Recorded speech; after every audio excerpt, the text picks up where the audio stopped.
Hello everyone, welcome back to my channel Gems of Knowledge. Today we are here with another video of class 8, that is the chapter Understanding Quadrilaterals. Okay, so I am here with a new video which is more interesting than the previous one. Make sure you subscribe to my channel and also click the bell button to get the notification at the earliest. So let's start with the video. So here the topics which are to be covered into this chapter are introduction, polygon, some of the measures of the exterior angles of a polygon, types or kinds of quadrilateral, and some special parallelograms. So in this video we are going to cover only the two things here, that is introduction part and the polygon part. Okay, so let's start with the video. First is introduction. So here in this chapter we need to know about the two things here, the basic two things. First one is plane surface. So what is plane surface? So a flat surface which extends in all directions. A flat surface which extends in all direction is nothing but plane surface. So example, you can give the example of paper. Your paper is nothing but a plane surface. Next, you need to know about the plane curves. A curve which is on a plane surface. A curve which is drawn on a plane surface.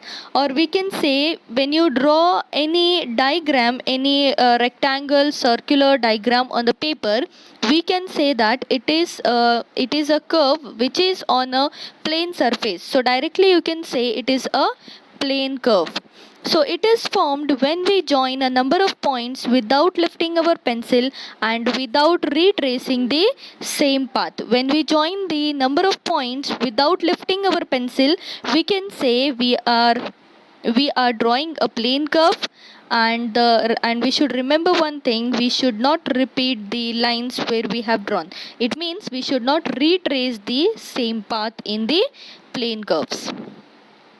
So next, you need to know about curves. There are mainly four types of curves. First one is open curve. A curve with end points and no area enclosed is known as open curve. So I'll tell you the example for this. The second one is the closed curve. A curve with no end point and contains an area enclosed is nothing but the closed. So the difference between the open and closed curve is, in the open curve we are having the end points. We can see the starting and end point, but there is no area here.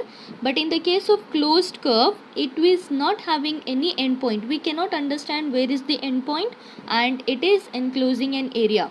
Just look at the examples in the above case. So this is a line. Okay, so this is a line. Here you can see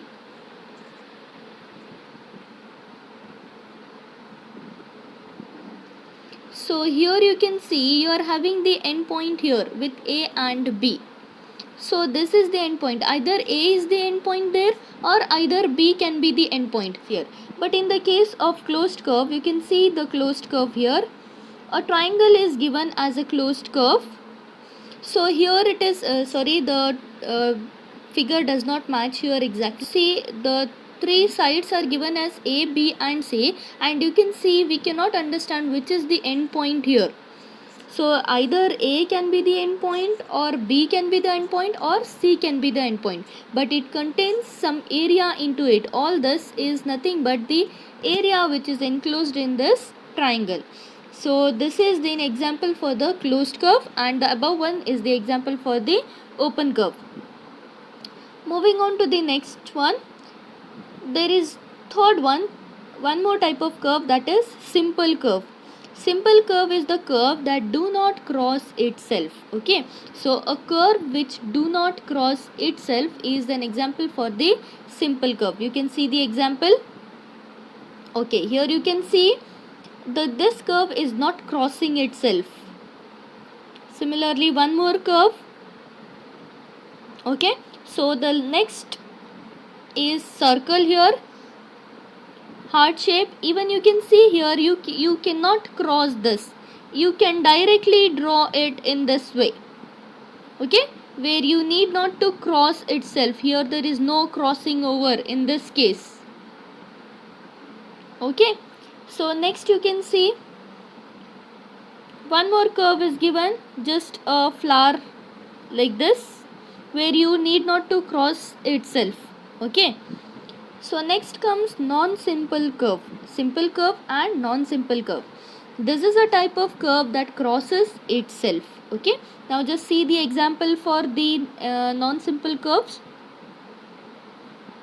Yes, you can see here this is an example for non-simple curve where you can see more number of crosses. These lines are crossing over one another. You can see here.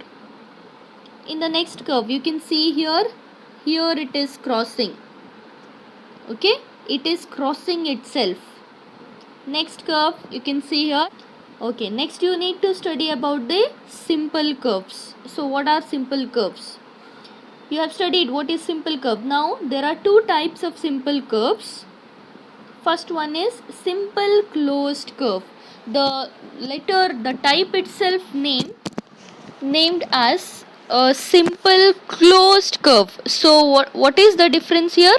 The closed curve which do not cross itself is nothing but simple closed curve. You can see here in the simple curve, everything, the star shape, the rectangle, the circle, the heart, everything is closed curve. But the last one you can see it is an open curve. Okay, it is an open curve because there is no area enclosed into it. What is open curve? Open curve means where there is no area enclosed. When it is closed curve, here there will be some area enclosed inside. But here in the last one you cannot see any area enclosed here. Okay, so this is simple closed curve. You can see the example. Yes, a rectangle is an example for a simple closed curve. Square which is turned into a rhombus. Next comes simple open curve, a open curve which do not cross itself. This is an open curve which do not cross itself. So you can see the example. See, this is a curve which cannot cross itself. Yes, one more example, a ring. This is a type of ring which is cut from here. It means this is not joined here. Okay, so you can say this is an open curve, this is not a closed curve. Next, you need to study about the polygon. What is a polygon? This question arises into your mind. What is a polygon?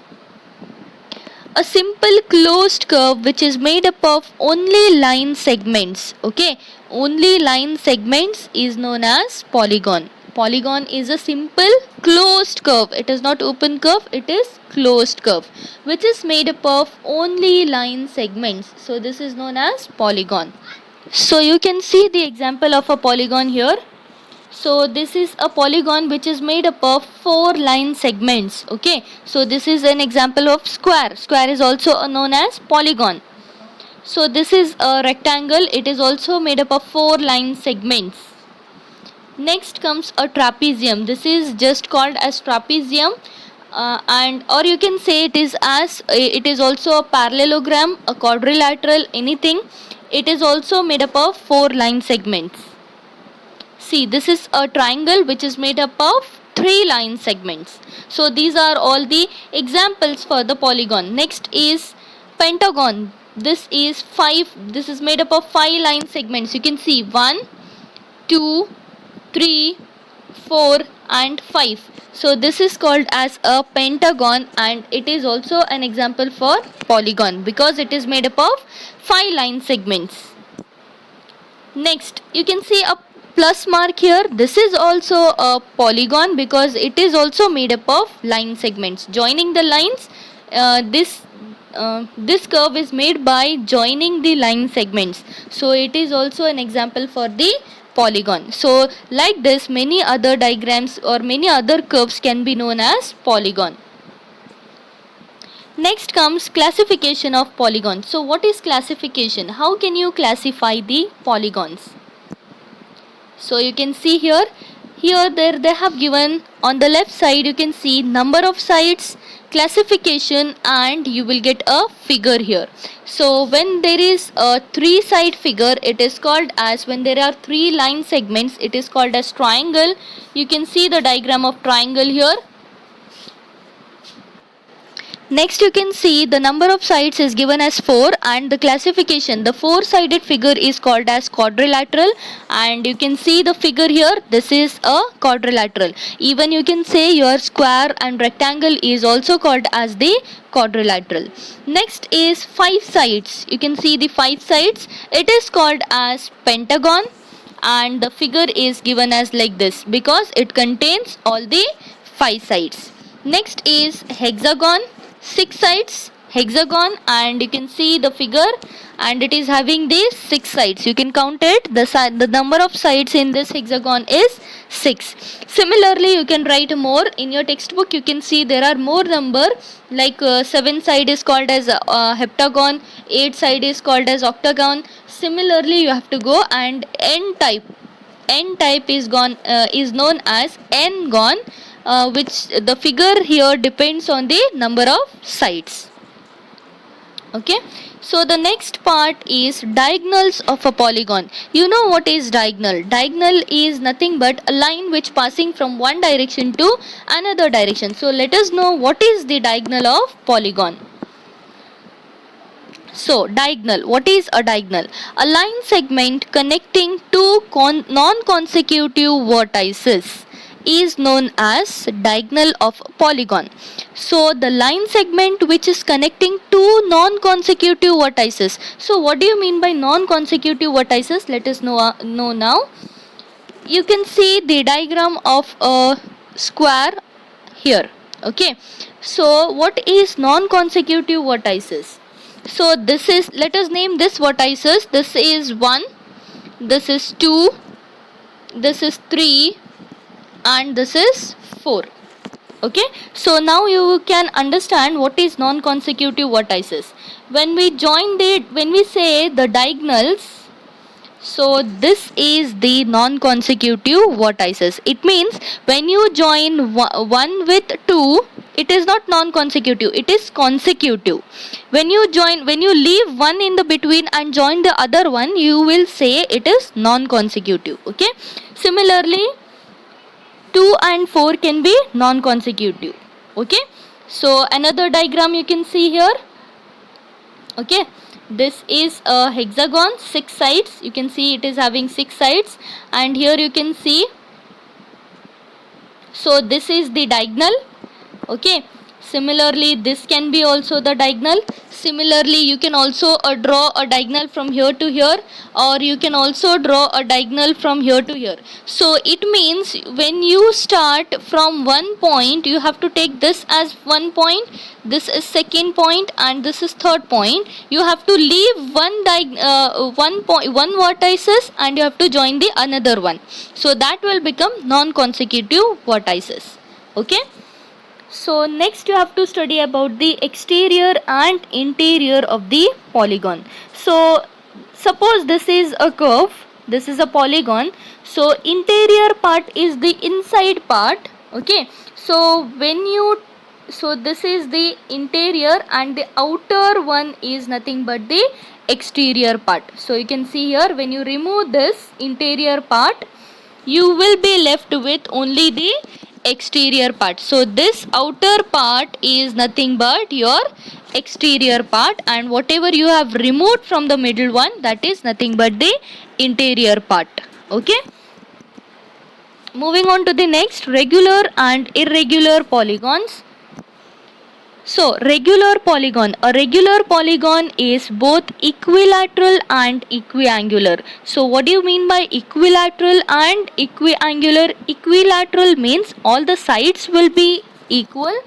Here equilateral suggests all sides will be equal, and equiangular means all the angles will be equal in case of regular polygon. So you can see some of the examples here. Triangle. So this triangle, you can see all the sides will be equal, of equal length, and also the all angles will be of equal length. Similarly, next you can see square. Square is also having all four sides as equal and all four angles will be equal. Next, coming to irregular polygon. What is irregular polygon? A irregular polygon is neither equilateral nor equiangular. So you can expect any polygon here which is neither equilateral or nor equiangular. Okay, so you can see the example here. So this is right angle triangle. You know that in the right angle triangle, this angle will be of 90 degree. Okay, but you also know that the other two angles is not of 90 degree. So it means this is not a regular polygon, it is irregular polygon, because here all the angles are not equal. Similarly, you can see the rectangle. Here you know that all the angles will be of same. Here also you can see 90 degree, 90 degree. Everywhere you will find all the four angles will be of 90 degree. But the sides will be not same. Here the opposite sides will be similar. This will be equal, this side will be equal to this side, whereas this side will be equal to this side. Okay, the opposite sides will be equal. So here it is not equilateral, so it is not regular polygon, it is irregular polygon. Next, moving on to the convex and concave polygons. Convex polygons. A polygon whose interior angles are less than 180 are known as convex polygon. So what do you mean by interior angles? The angles which are present inside your polygon is known as interior angles. Okay, and the polygon, when it is convex, you should know that the interior angles must be less than 180 degree. So you can see the example. So this is a hexagon where all the interior angles, you can see all the interior angles here are less than this, or everything is less than 180 degree. Okay, so this is, so here you can see all the angles, as I have shown you here, all the angles are less than 180 degree. Okay, so this is an example for the convex polygon. Similarly, you can see the this square. Here also you know all the four angles is of 90 degree.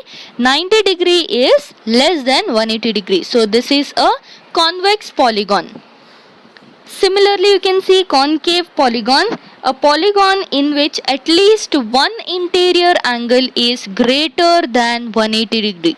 So this is a type of polygon where at least one interior angle must be greater than 180 degree. So you can see the example. At least one angle must be greater than 180 degree. So in this star you can see this angle, the interior angle, this angle. Okay, this angle is nothing but, you can see obviously it is greater than 180 degree. You can see in the figure it is greater than 180 degree.